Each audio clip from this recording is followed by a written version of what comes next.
జరిగిందన్నారు. ఏం కలుపుతున్నారో శ్వేతపత్రం విడుదల చేయాలని డిమాండ్ చేశారు. కృష్ణా జిల్లా మచిలీపట్నంలోని కలెక్టర్ కార్యాలయంలో గ్రీవెన్స్ కార్యక్రమం నిర్వహించారు. జిల్లా కలెక్టర్ కు మాజీ ఎమ్మెల్యే వల్లభనేని వంశీ అర్జీ అందించారు.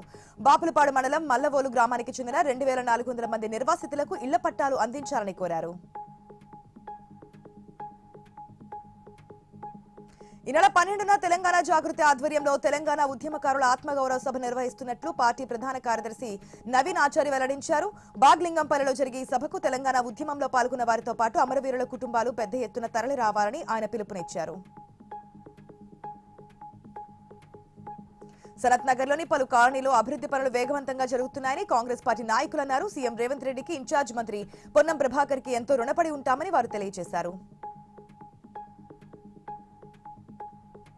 ఎన్టీఆర్ జిల్లా జగ్గయ్యపేట తహసీల్దార్ కార్యాలయం ఎదుట డప్పు కళాకారులు నిరసన చేపట్టారు. డప్పు కళాకారులకు పెన్షన్లు పెంచాలని, అలాగే కొత్త పెన్షన్లు మంజూరు చేయాలని ప్రభుత్వానికి వారు డిమాండ్ చేశారు. హైదరాబాద్ ఉప్పల్లో యునైటెడ్ హెల్పింగ్ హ్యాండ్స్ 369 ఆర్గనైజేషన్ 17వ వార్షికోత్సవం ఘనంగా నిర్వహించారు. పేదరికం వల్ల చిన్నారులు ఎవరూ కూడా విద్యకు దూరం కాకూడదన్న ఉద్దేశంతోనే ఈ సంస్థను ప్రారంభించినట్లు సంస్థ ఎండీ రాజేష్ తెలియజేశారు. శ్రీ సత్యసాయి జిల్లా ఎం రాయపురంలో జరిగిన హత్యాయత్నం కేసును పోలీసులు ఛేదించారు. వివాహేతర సంబంధం ఉందనే అనుమానంతోనే ప్రసన్న కుమార్ పై నాగరాజు హత్యాయత్నానికి పాల్పడినట్లుగా సీఐ రాజ్ కుమార్ వెల్లడించారు. నాగరాజును అరెస్ట్ చేసి రిమాండ్కు తరలించినట్లుగా తెలియజేశారు.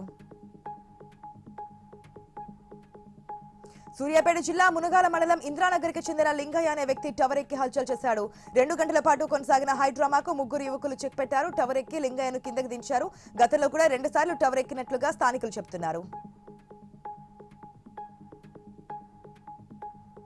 తిరుమల శ్రీవారిపై తనకున్న భక్తి భావాన్ని చాటుకున్నాడు మధ్యప్రదేశ్ కు చెందిన త్రిలోక్ సింధియా అనే భక్తుడు.